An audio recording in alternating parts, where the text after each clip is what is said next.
So this is your lecture of optimal capital structure, जो CF की class थी Saturday वाली, जो हमने शुरू में मिस की थी। तो उसमें टॉपिक नंबर आपका ये है कि आपका ये सवाल किया गया था और आपसे पूछा ये जा रहा है कि अर्निंग पर शेयर्स कितने हैं। सही है, अर्निंग्स पर शेयर्स आपसे पूछी जा रही हैं। ये देखें, earnings per share for each level of indebtedness, मतलब for each level of capital structure. अब capital structure is compromised of equity and debt. That's all it's compromised of. और आपका जो डेप्ट रेशो है ना, जो यहाँ पे लिखा हुआ है, ये जो लिखा हुआ है, ये जो लिखा हुआ है, दैट शोज़ कि डेप्ट कितना है इन कंपेयर टू इक्विटी।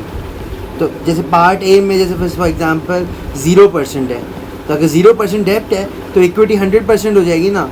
और जैसे पार्ट बी में 15% डेप्ट है और तो 85% इक्विटी हो जाएगी ना। So this make sense, right. अब आपका सवाल जो है ना, अब आपको जो आपका डाटा क्या है वो देखते हैं। टोटल एसेट्स, अपने डाटा को एक करके लिखते हैं। टोटल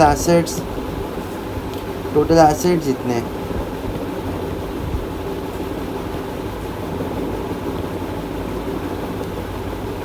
EBIT कितना है, 2000 प्रेफरेंस डिविडेंड 200,000, जहाँ की फिक्स कॉस्ट होती है अगर आपको पता हो। Tax rate is 40%। सही है, 40%। अब आपकी क्या इनएफर्ट, अभी क्या कंपनी क्या चाह रही है कि सब, आप मुझे ये बताएं कि ऑप्टिमल कैपिटल स्ट्रक्चर कौन सा होगा अगर ये सारे रेशोज़, अलग अलग तरह के रेशोज़ गिवन होंगे, मतलब अलग अलग तरह के लेवल ऑफ कैपिटल स्ट्रक्चर होंगे। मतलब अगर 0% डेट होगा तो वो फ़ायदा है, या हम किस में ज़्यादा फ़ायदा है। हम EPS कैलकुलेट करना चाह रहे हैं फॉर एवरी सॉर्ट ऑफ आप समझें ऑप्टिमल कैपिटल स्ट्रक्चर, क्योंकि जितना EPS ज़्यादा होगा उतना हमारे शेयर होल्डर्स को फ़ायदा है, और जितना शेयर होल्डर्स को फ़ायदा है उतना हमारी कंपनी की रेपुटेशन के लिए अच्छा है। तो इसलिए हम हमें EPS कैलकुलेट करवा रहे हैं। ठीक हो गया। अब वहाँ सबसे पहले है सबसे पहले हम एक टेबल बनाते हैं, तो एक प्यारी सी साफ़ सुथरी सी टेबल बनाते हैं।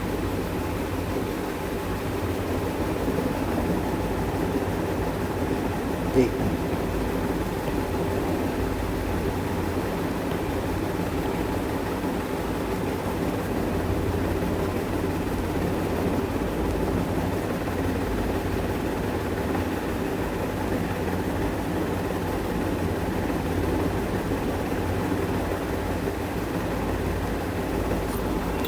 सो मैं ये देख रहा हूँ, ये A आपका, ये B है, ये C है, ये D है और ये E है, मतलब E तक पार्ट्स है। तो हम लोग E कॉलम्स बनाते हैं। क्या हो गया भाई, स्ट्रेट हो जाओ।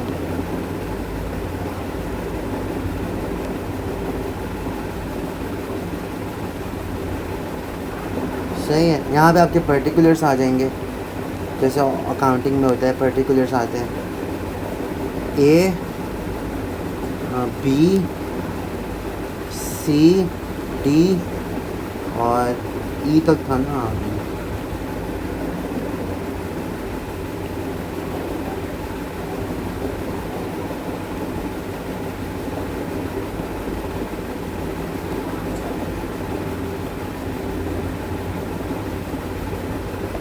A का बहुत ज़्यादा स्मॉल बन गया तो इसको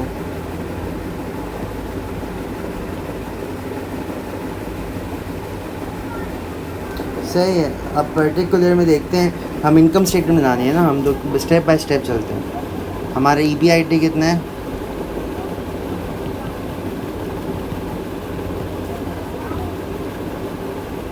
ये सारे लेवल्स में सेम रहेगा, एम आई राइट। ये सारे के सारे लेवल्स में सेम रहेगा। EBIT है ना, क्योंकि अर्निंग्स है ना बिफोर इनकम टैक्स, वो सब में सेम रहेंगी। इसमें ऐसा कुछ गिवन ही नहीं है कि डिफरेंट हो, सब सेम रहेगा,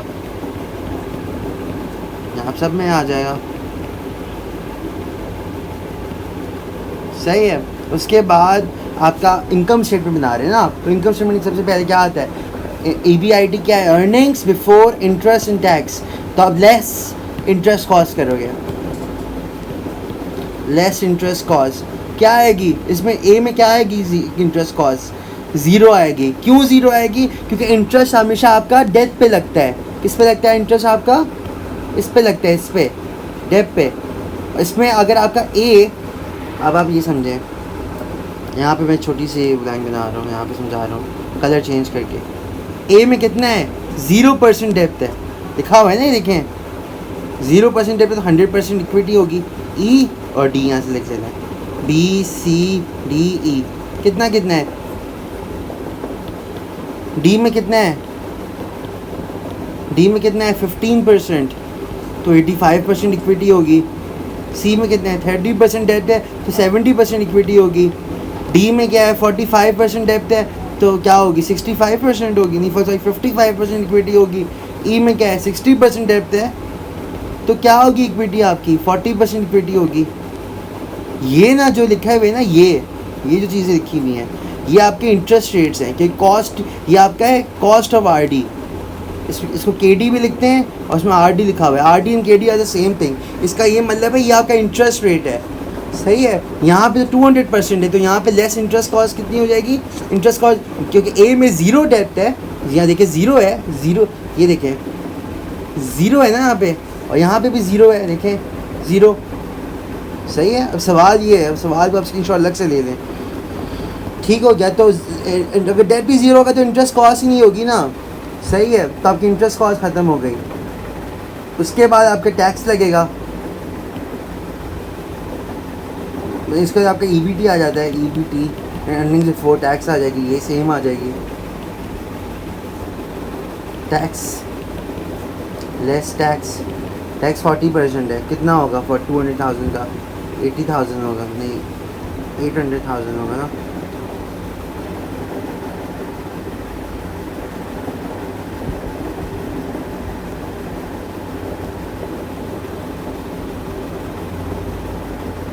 यार एक minute, I am so sorry.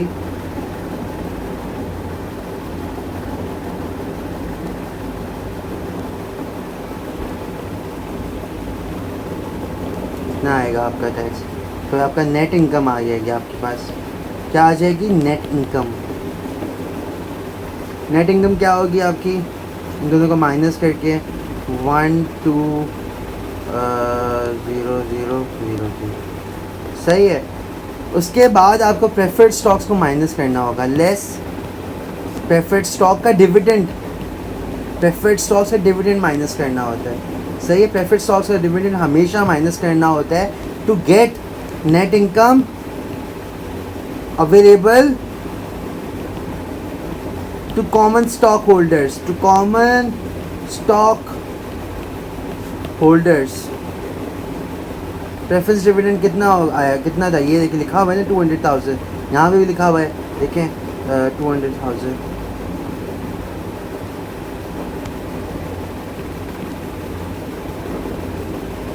क्या हो जाएगी आपकी नेट इनकम अवेलेबल, ये हो जाएगा, सही है। या आपका net income to available to common stock holders आ गया। इसको थोड़ा सा गैप में लिख लेते हैं ताकि और क्लियर हो।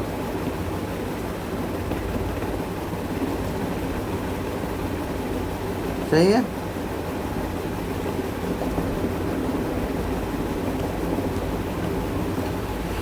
सही है। तो अब आपका पार्ट ए क्या था, टू फाइंड EPS निकालना था, राइट। EPS निकालना था पार्ट ए में आपके पास, कैलकुलेट अर्निंग पर share for each level of difference.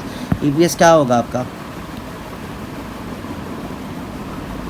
बताएं जल्दी जल्दी जल्दी बताएं क्या होगा। EPS का फॉर्मूला क्या है, EPS equals to net income available to common stock holder, CS लिखना हो, divide by number of shares. अब नंबर ऑफ शेयर्स आपके पास ये रहे, इस टेबल में ये रहे, पार्ट ए के लिए ये नंबर ऑफ शेयर्स हैं, और उसका RS गिवन है जो अभी हमारे काम का नहीं है, RS इसका बाद में यूज़ होगा, सही है। नंबर ऑफ स्टॉक शेयर्स, तो ये क्या होगा, ये 100 डिवाइड बाई 200,000, ये आपका EPS आ जाएगा। EPS क्या आएगा आपका, 5 आएगा EPS आपका। $5 इज़ अर्निंग पर शेयर। सही है, उसमें जगह थोड़ी कम पड़ गई है तो मैं इसको कहीं और लिख रहा हूँ।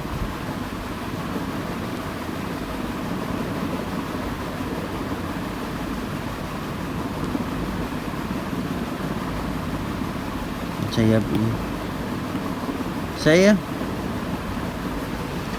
अब हमें जो आगे लिखना था वो ये था, सबको यहाँ ड्रैग करना पड़ेगा। हाँ सही, EPS हमारा इस तरह से हम इसमें सारे पार्ट्स करते रहेंगे, part B C D E करते रहेंगे। पहले B पे मूव करते हैं।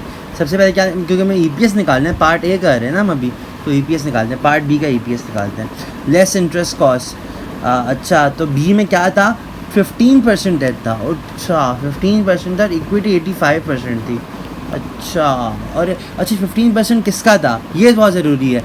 15% इसका, टोटल एसेट्स का 15%, this is your total assets को कंसीडर किया जाता है। These are your total investments हैं ये, और टोटल इन्वेस्टमेंट्स और कैपिटल स्ट्रक्चर का मतलब ये है कि सारा जो कैपिटल है वो इन्वेस्टमेंट्स में लगता है। तो एसेट्स है क्या, assets are your investments to make profit. So 15% इसका, जो इसका 15% है ना वो लोन से आया है, तो इसका 15% क्या होगा, 15% क्या होगा, B पार्ट B के लिए हम कह रहे हैं। एसेट्स कितने थे हमारे पास, टोटल एसेट्स कितने थे, टोटल एसेट यहाँ से आए, देखें यहाँ पे ये लिखा हुआ है टोटल एसेट्स, ये रहा 10,000 का 15% कितना होता है। 15% क्यों लिया हमने, क्योंकि पार्ट B 15% कह रहा है। सही, ये रहा part B 15% of level of business. 15% कितना आएगा इसका, 15% इसका 15% मेरे ख्याल से होगा 1.5 लाख होगा, क्योंकि 10 लाख है। सही है, और इस पे हमारी इंटरेस्ट कॉस्ट आएगी। अब ये तो आ गया, तो अगर ये लेवल ऑफ डेथ है, लेवल ऑफ डेथ, तो अगर अब इसको इससे माइनस करेंगे, सब्ट्रैक्ट करेंगे, तो हमारे पास इक्विटी का सेक्शन आ जाएगा, इक्विटी आ जाएगी हमारे पास इतनी। सही कह रहा हूँ, राइट। जो भी आएगी इक्विटी 85 आ जाएगी। इस तरह आप मेंटेन करोगे, हर चीज़ में आप इस तरह करोगे कि इसमें फिर 15 लाख का डेट 85,000 की इक्विटी है। अब 15 लाख का जो भी डेट है इसमें हमारी जो 15 लाख का डेट है इसमें हमारी क्या लगेगी, हमारे इंटरेस्ट कॉस्ट आएगी, जो इनकम स्टेटमेंट में ये गिवन था, ये रहा यहाँ पे आएगी। तो क्या आएगी, इंटरेस्ट कॉस्ट आपकी 8% गिवन है, तो 8% लिख लेते हैं, इंटू 8%। कितनी आएगी आपकी फिर, ये 120,000 कुछ आएगी।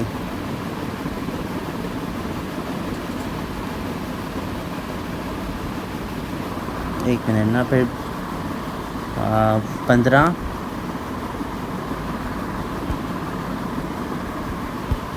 हाँ 120,000 आएगी, 120,000 आएगी। सही है, 120,000। तो which will be your less interest cost, which will be your interest cost. तो दिस विल बी माइनस 120,000। ये आपका EBIT कितना हो जाएगा, जब कॉस्ट माइनस हो जाएगा इससे, कितना हो जाएगा माइनस पे, इतना हो जाएगा 188,000 हो जाएगा। इस पे टैक्स लगेगा, अब इस चीज़ पे टैक्स लगेगा, इस पे टैक्स लगेगा 40% का। तो कितना हो जाएगा 40% टैक्स आपका, 75,000। फिर आपका नेट इनकम आ जाएगी 1128,000। प्रेफरेंस डिविडेंड माइनस होंगे, कितना आ जाएगा, नेट इनकम अवेलेबल कितनी हो जाएगी फिर, 928,000। सही है। अब EPS कैलकुलेट करना है, क्या करोगे, 928,000 को डिवाइड करोगे 200,000 से नहीं करोगे, बल्कि यहाँ टेबल में जाओगे। अब B पार्ट के लिए ये बी लिखा था ना हमने, बी पार्ट के लिए 170,000 शेयर्स है, तो 170,000 डिवाइड करोगे इस तरह आपका आंसर आ जाएगा 5.46। सही है। इस तरह जब आहिस्ता आहिस्ता करते रहोगे, इन सब का आप खुद कर लेना। मैं इसके पार्ट बी पे मूव कर रहा हूँ। पार्ट बी कह रहा है कि अर्निंग पर शेयर कैलकुलेट पार्ट है, उसको यूज़ करो टू कैलकुलेट प्राइस पर शेयर। तो प्राइस पर शेयर क्या होता है? प्राइस पर शेयर का फॉर्मूला होता है पी नॉट, डिविडेंड आपका आ जाता है ऊपर, डिविडेंड पर शेयर अपॉन के ई। के ई का मतलब होता है इक्विटी का रेट, इक्विटी का रेट, आर ई। के ई को आर ई भी कहते हैं। क्या आएगा? P not. P not calculate करने के लिए डिविडेंड आपका 5 है पर शेयर, डिवाइड बाय के ई। के ई कहाँ लिखा हुआ है? ये रहा, के ये लिखा हुआ है record dividend. R S, R S, R E, K E, all of these are same thing. सही है। फिर से लिख लेता हूँ, R S, R E, R K E, same stuff. 12%, 12% से आप उसको डिवाइड करोगे, कितना आंसर आएगा आपका? प्राइस पर शेयर आ जाएगी आपकी 41.67। पूरी आप ये करते रहोगे, हर किसी का करते रहोगे। इसका हमने कैलकुलेट किया है तो कर लेते हैं। 5.46 आपका डिविडेंड है, इसको डिवाइड करोगे 13% से। 13% इसलिए क्या? क्योंकि ये देखें बी पार्ट में 13% है, आर एस इसमें 13% है। ये देखें गिवन है आर एस 13%। तो क्या आंसर आएगा आपका? 42 इज़ द प्राइस पर शेयर। इस तरह आप सबके करते रहो।